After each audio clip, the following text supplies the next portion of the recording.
everyone and welcome.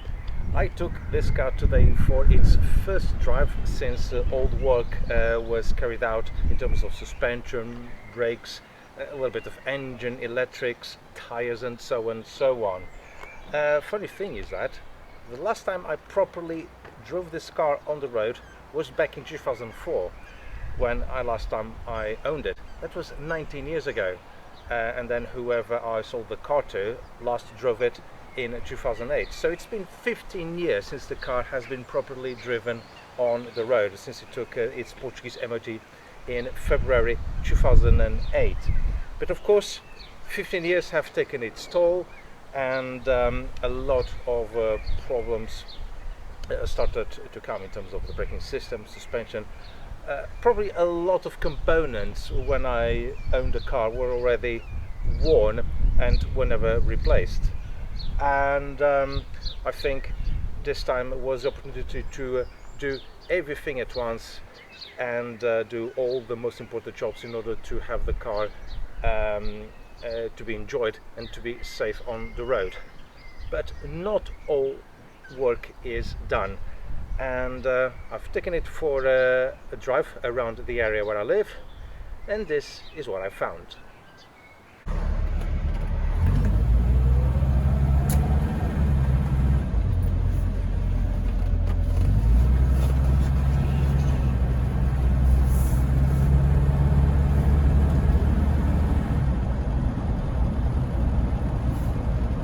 Wow, the body roll is unbelievable compared to what we are used to in BMWs. That's quite some roll, really. The cabin is a little bit noisy, I suppose because of being an older car there's less soundproofing. And one thing that I noticed with this car is that the third gear engages quite quickly. The speedometer does not work, the fuel tank gauge does not work, but that's nothing to do with the sender unit. It's actually something in the cluster, because sometimes when I move it you could see the needle jumping. Everything else seems to be working, and there is a big but, and that's the brakes. I did bleed the brakes to death, and they still feel a little bit spongy, even though I replaced the master cylinder and also bled on the two slave cylinders. I probably have to repeat that process again, which is a little bit of a pain, really. Apart from that, it does drive quite well. But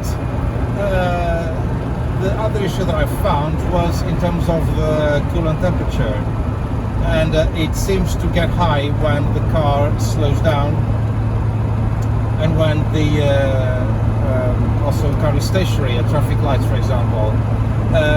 The fan that is not a viscous coupling fan, it's just a normal fan, and there is an additional electric fan that kicks in, and I don't think that one is working. Steering, all good, perfect, nice and tight, the same as with the suspension, but it needs to be aligned, because you could see in here that the steering wheel is still a little bit wonky to the right.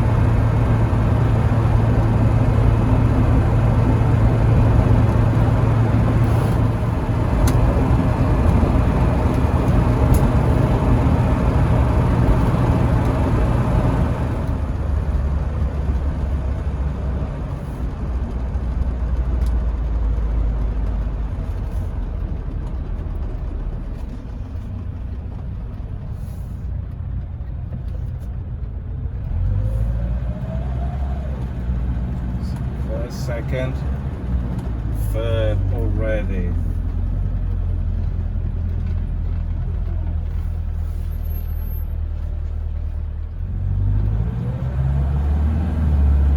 It does seem to accelerate okay. Well, let's face it, this car is nearly 50 years old, so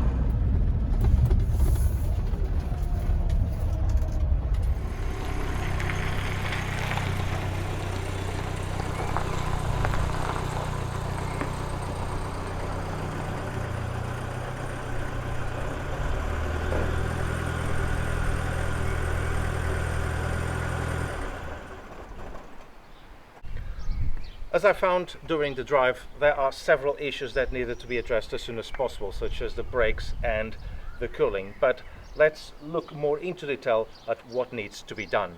First, the starting issues. When this car is cold, it is an absolute pain to get it running first time. It needs quite a lot of cranking, and then it doesn't idle as it should.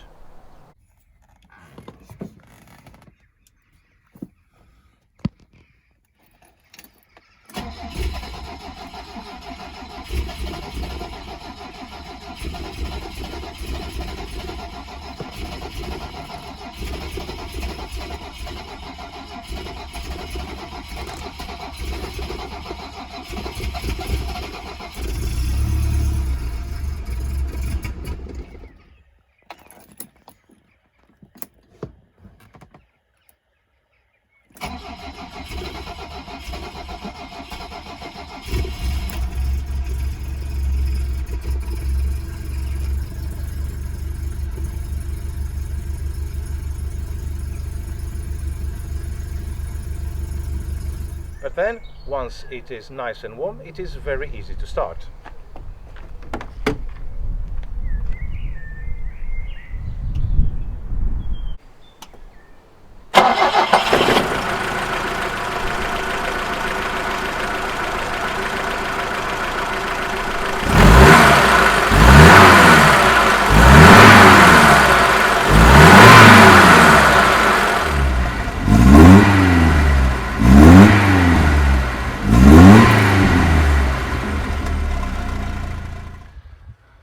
Now into the cooling. You can see there is a leak on the top of the radiator.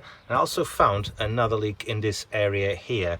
You will see an image now taken shortly after I driven the car, and there was still a little bit bubbling. This radiator will need to be recorded and done by a professional. I cannot find a replacement one for this one because all the other ones available are for the manual cars or for the 6-cylinder models, and this one is an automatic which has extra cooling for the automatic gearbox. You can see the two pipes that go in and out the radiator. And as I mentioned on the video, on the driving video, it has a cooling fan which is just over there, you can see, and it doesn't cut in when it should. So the temperature gauge does really go up, and it shouldn't. It could well be that the thermostat or a sensor or even the motor are not working. The fuse is in good condition, so I don't think there is an issue with that. On to the brakes. I have replaced the this is just a spillage from earlier today, it's not a leak.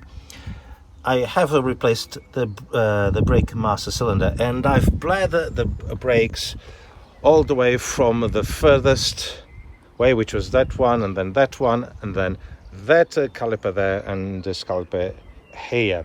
All it was done, but the brakes still felt very spongy, and I simply couldn't understand why. Oh, I also put a brand new reservoir cap, until it occurred to me that this car does have two slave cylinders and two servo pumps, one here and another one in there. You can see the other slave cylinder. They do both work in tandem, I think, as they are mounted, and this is particular for right-hand drive cars. I don't know why it is that, but I'm sure there is a reason for that. I did bleed both slave cylinders, but I probably haven't done it properly, and there's quite a bit of air in the system, because when I pump the brake,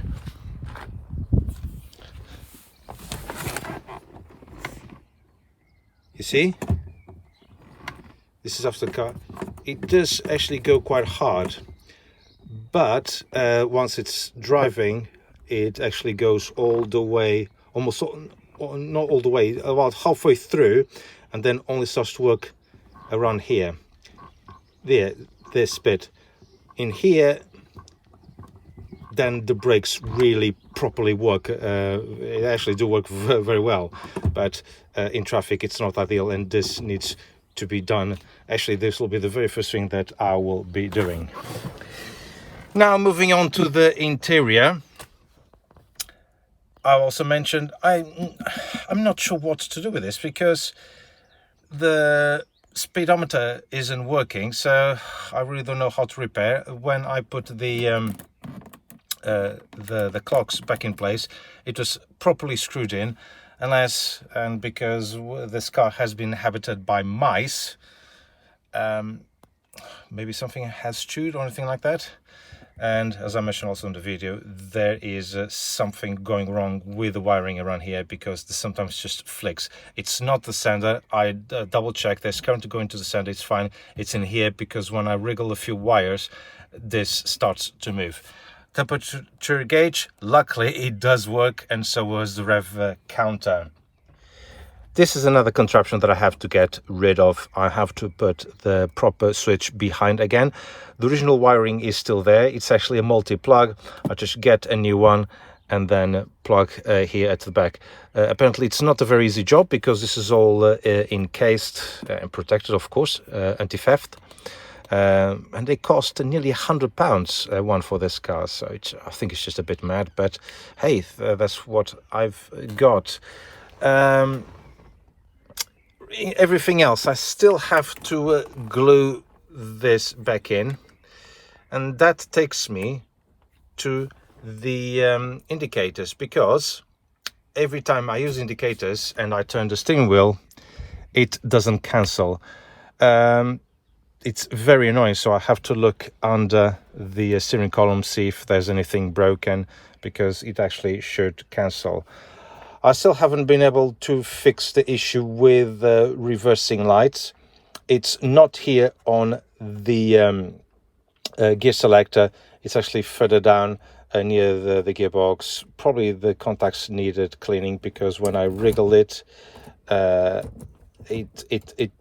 light does come on eventually, and it will come on in there on the dashboard, which is actually quite nice.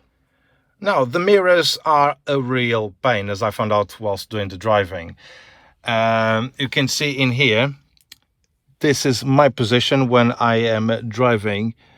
It is a little bit annoying to get them adjusted. Keep fit windows, because they seem to be quite low. They're lovely looking mirrors, but trying to get, whilst I was driving, they were not really in the best position. It's just too far down, and as you can see on the other door, they are just useless. There's no point having a mirror there at all. And what I found, the mirror mounting, and compared to other cars in the catalogs, these are way too down. They should be further up, the mounting. So that's another issue that I have to address. And speaking of mirrors, this one is not a standard one. It's enormous, because it just doesn't. It's just way too wide. Okay, it does help with the driving to compensate for that one over there, but it is still quite annoying. Seat belts. These are fixed seats from this parachute company called Irvin.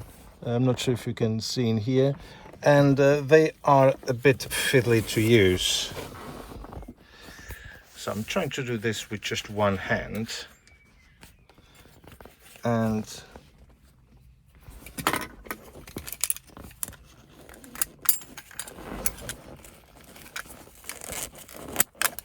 there you go. They actually proper secure you in place, and then just press the button and then they go. But I would like to have a proper ones, probably from a later E12, and fit them at the back as well, because I'm sure that they are Irvin, there you go, and the parachute sign because I'm sure there are mounting points over there, because this car was had an optional, I think, to have rear seat belts mounted. The tires, these do seem to grip quite well. The steering does feel nice and tight. Of course, it has new components, but like I said on the driving video, the steering needs a little bit of alignment because it is a little bit twisted to the right, so that's not a right thing to do. I still have to do the alignment of the front lights, and I think that's pretty much it.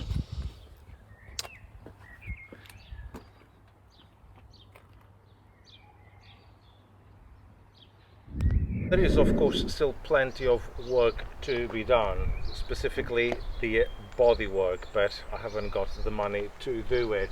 There are a few things that I will try to do myself. Straightening the bumper. I think the main issue relies on the bumper bracket that is twisted, so I'll try to find a way to straighten it back, and I will be replacing the windscreen and the rear windscreen rubbers. I've already got the chrome trim to go around it, and that's about it. Maybe just doing a polish, a good wash indeed. It does need, because I haven't been able to remove the all this dirt. A good wash, polishing the chrome, removing some of the rust, do some rust treatment, and that's about it. And of course, a very deep interior cleaning, because the windows are absolutely filthy inside, the carpet, the seats, everything. And this car needs to be ready by the end of July, because I'm going to take this car to the festival of the Unexceptional. Although this probably might not fit the usual category, but nevertheless it will be the first big show that I will be taking this car to.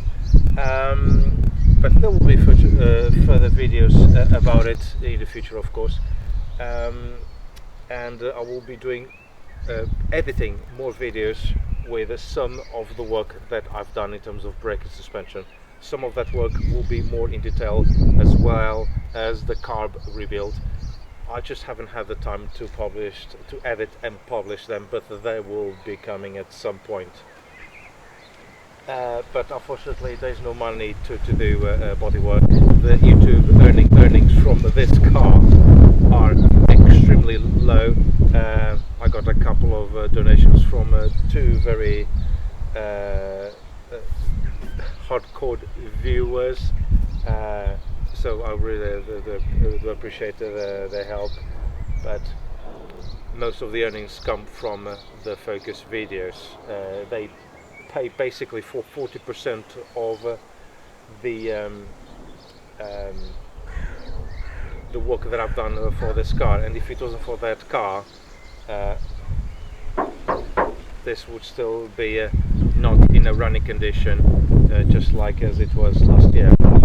It has come really far, and it's not too long until I can use it, hopefully on a daily basis when the weather is good. I would like to thank everyone for watching. Please do comment. I really would like to hear what you think of it, hear your feedback, comments, whatever. Please do it. Thank you very much for watching, and I'll see you on next video. Take care.